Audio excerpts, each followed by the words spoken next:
चौथी पास राजा। किस किसने सुनी है ये कहानी? इस कहानी का महात्म्य है कि इस कहानी को जितनी बार सुनोगे, जितनी बार सुनाओगे, उतनी भगवान की कृपा आपके परिवार के ऊपर बरसेगी। इस कहानी का जितना प्रचार प्रसार करोगे, उतना देश की तरक्की होगी, उतना समाज की तरक्की होगी। तो जिन लोगों ने कहानी सुनी है वो भी बड़े ध्यान से दोबारा सुनना, अच्छे से सुनना और इसका खूब प्रचार प्रसार करना। यह कहानी एक राजा की है, एक चौथी पास राजा की कहानी है, एक अहंकारी राजा की कहानी है, एक भ्रष्टाचारी राजा की कहानी है। आप लोगों ने राजा और रानी की कई कहानियां सुनी होंगी। इस कहानी में राजा तो है, रानी नहीं है।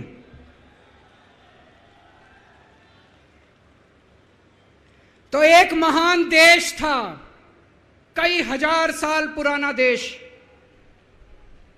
उस देश के एक गांव में एक बच्चा पैदा हुआ, बहुत गरीब घर में एक बच्चा पैदा हुआ।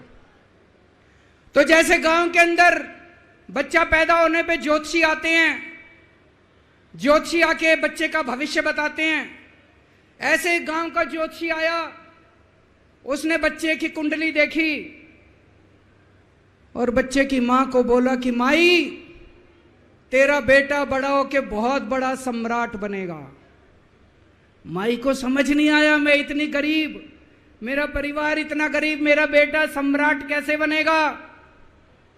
खैर, बच्चा धीरे धीरे बड़ा होने लगा। गांव के सरकारी स्कूल में उसका एडमिशन करा दिया। उसका पढ़ने लिखने में मन नहीं लगता था।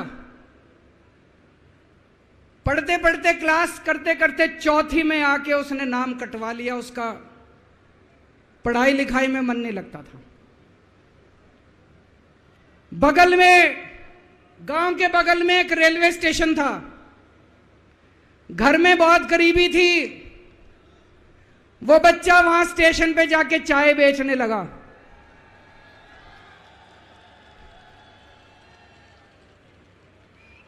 चाय बेच के अपना गुजारा करता था।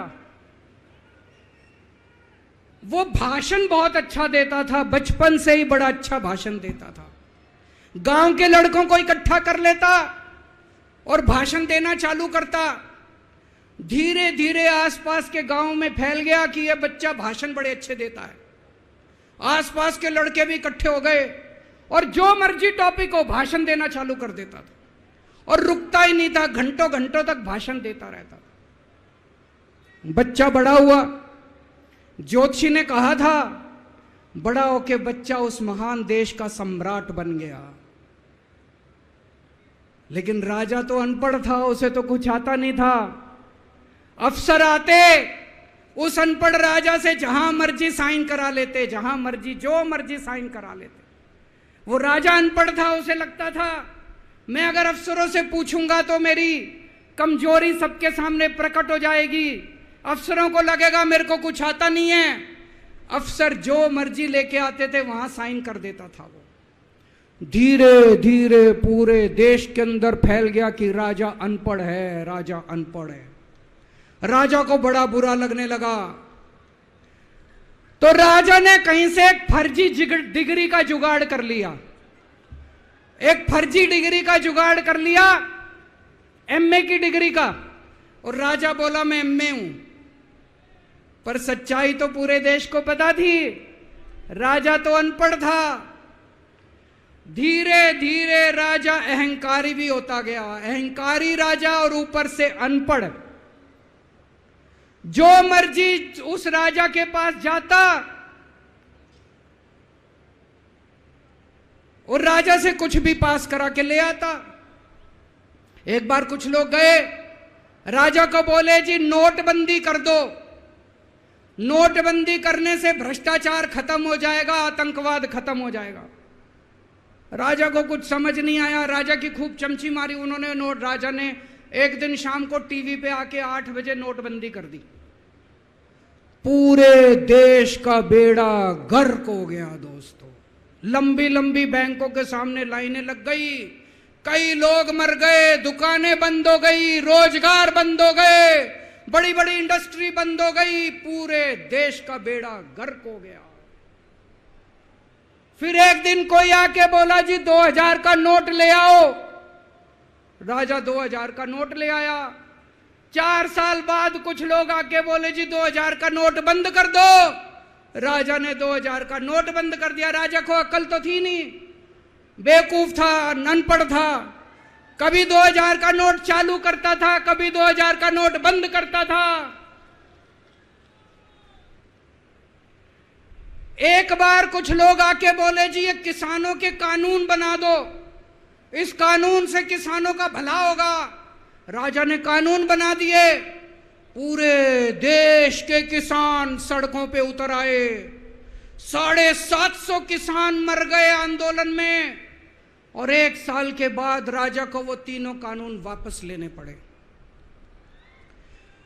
एक बार उस देश के अंदर बहुत बड़ी महामारी फैल गई, चारों तरफ महामारी फैल गई, लोग मरने लगे। किसी ने आके बोला जी थाली बजवाओ तो देश ठीक हो जाएगा। तो राजा ने पूरे देश में थाली और चम्मच बजवा दिए। महामारी तो नहीं बची, महामारी तो फैली रही। किसी ने आके कहा जी डॉक्टरों की जरूरत पड़ेगी, दवाइयों की जरूरत पड़ेगी, इंजेक्शन की जरूरत पड़ेगी, तब महामारी रुकेगी। राजा अपने दोस्तों का बड़ा ख्याल रखता था। उसके दोस्त थे। एक दोस्त ने 10,000 करोड़ रुपए चोरी कर लिए, राजा ने उसको देश से भगा दिया। दूसरे दोस्त ने 20,000 करोड़ चोरी कर लिए, राजा ने उसको भी देश से भगा दिया। पर एक दोस्त ऐसा था जिससे राजा की ज्यादा ही दोस्ती थी। कौन था? उसको उन्होंने सारे एयरपोर्ट बेच दिए, सारे जहाज बेच दिए, सारे सी पोर्ट बेच दिए, उन्होंने आसमान बेच दिया, जमीन बेच दी राजा ने, खदाने बेच दी। उस दोस्त पे राजा मेहरबान था। राजा का एक और दोस्त था। वो दोस्त इतना गंदा था कि उसने कुछ अंतर्राष्ट्रीय खिलाड़ी महिलाओं के साथ बदतमीजी करी, लेकिन राजा ने दोस्ती नहीं छोड़ी। मजाल जो उस दोस्त के ऊपर कोई आंच आ जाए, राजा उस दोस्त के साथ खड़ा रहा, लेकिन उसने खिलाड़ियों का समझ। राजा का एक और दोस्त था। उस दोस्त ने किसानों के ऊपर गाड़ी चढ़ा दी, रौंद दिया, कुचल दिया किसानों को। राजा ने अपनी दोस्ती नहीं छोड़ी। इस बात पे तो दाद देनी पड़ेगी कि राजा दोस्तबाज था, 1 नंबर का दोस्तबाज था। चारों तरफ अत्याचार हो गया, चारों तरफ देश के अंदर इनके अपने लोग जो थे वो बलात्कार करने लगे, गलत काम करने लगे, हाहाकार मच गया। जो राजा के खिलाफ बोलता, राजा उसको पकड़ के जेल में डाल देता। एक दिन एक पत्रकार ने कार्टून बना दिया राजा के खिलाफ, उस पत्रकार को उठा के जेल में डाल दिया। एक दिन एक किसी पत्रकार ने उनके खिलाफ कुछ लिख दिया, उसको पकड़ के जेल में डाल दिया। जो राजा के खिलाफ बोले उसका बेड़ा गर्क। कोई जज अगर उस राजा के खिलाफ ऑर्डर करता था, राजा उसको बख्शता नहीं था। चारों तरफ अत्याचार, महंगाई, बेरोजगारी। ऊपर आसमान में देवता ये सब देख रहे थे कि पृथ्वी के ऊपर कितना घनघोर अत्याचार हो रहा है। सारे देवता इकट्ठे हुए, देवताओं ने मीटिंग करी।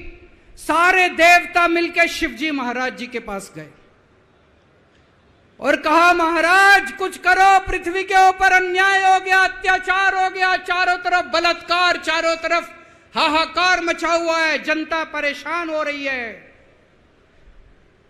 पृथ्वी जी शिव जी महाराज जी ने अपनी तीसरी आंख खोली और दोस्तों यहां प्रचंड पृथ्वी के ऊपर अजीब अजीब घटनाएं घटने लगी। उज्जैन के अंदर महाकाल की 6 सप्तऋषियों की बड़ी बड़ी 10 फुटा भारी भारी मूर्तियां थी। एक दिन बारिश और तूफान आया और 6 की 6 मूर्तियां टूट गई। लोगों ने कहा बड़ा अपशकुन हो रहा है, बड़ा अपशकुन हो रहा है। एक दिन एक ट्रेन एक्सीडेंट हो गया, 250 से ज्यादा लोगों की मौत हो गई। लोगों ने कहा बड़ा अपशकुन हो रहा है। और एक दिन घनघोर बारिश आई, तूफान आया, ऊपर से आकाशवाणी हुई, सारे देश की जनता को भगवान ने कहा कि आप महान देश के लोग हो, क्या कर रहे हो, उठो, खड़े हो जाओ और इस अहंकारी राजा के खिलाफ सब लोग मिलकर आवाज उठाओ। भगवान आपके साथ है। और उसके बाद दोस्तों सोई हुई जनता जाग गई और 1 साल के अंदर उस अहंकारी राजा का राजपाट जनता ने उखाड़ के फेंक दिया। और उसके बाद वो महान देश दिन दूनी रात चौगनी प्रगति करने लगा। ये कहानी बड़ी पवित्र कहानी है। इस कहानी को सुनने से और सुनाने से परिवार का, समाज का और देश का बहुत भला होता है। इसे ज्यादा से ज्यादा शेयर कीजिए, ज्यादा से ज्यादा लोगों तक पहुंचाइए ताकि ज्यादा से ज्यादा लोग इसे सुन सकें, इसे समझ सकें।